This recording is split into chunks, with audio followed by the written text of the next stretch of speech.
అమ్మా, నువ్వైతే బరువు తగ్గావు, మళ్ళీ పెరగలేదు.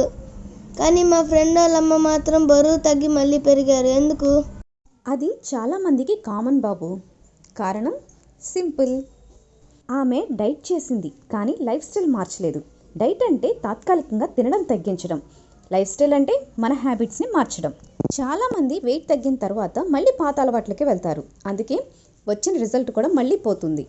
అంటే డైటింగ్ మాత్రమే చేస్తే లాంగ్ టర్మ్ రిజల్ట్స్ రావు కదా అమ్మా? అవును బాబు, వెయిట్ తగ్గడం కాదు, మైండ్ సెట్ అండ్ హ్యాబిట్స్ మార్చుకోవాలి. Food, water, sleep, activity, coach support, ఇవే మెయిన్ పిల్లర్స్. ఈ చేంజెస్ అనేవి ఇండివిజువల్గా చేయటం అనేది కొంచెం కష్టంగా అనిపిస్తుంది. అదే కోచ్ సపోర్ట్తో చేస్తే కన్సిస్టెన్సీ అనేది బాగా ఉంటుంది. అదే రీజన్ కదా నువ్వు లాంగ్ టర్మ్ రిజల్ట్స్ మెయింటైన్ చేస్తున్నావు అమ్మా. వెయిట్ లాస్ ఈజీ, కానీ వెయిట్ స్టేబిలిటీ అనేది ఒక ఆర్ట్. హ్యాబిట్స్ సస్టైనబుల్గా మార్చుకుంటేనే రిజల్ట్స్ పర్మనెంట్గా ఉంటాయి. అంటే వెయిట్ తగ్గడం కాదు, లైఫ్ స్టైల్ మారడం అసలు గోల్ కదా? Exactly. Temporary diets give results, sustainable habits keep results.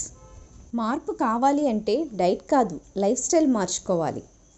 అమ్మా, నేను నీ గ్రూప్లో జాయిన్ అవుతాను హెల్తీగా అవడానికి.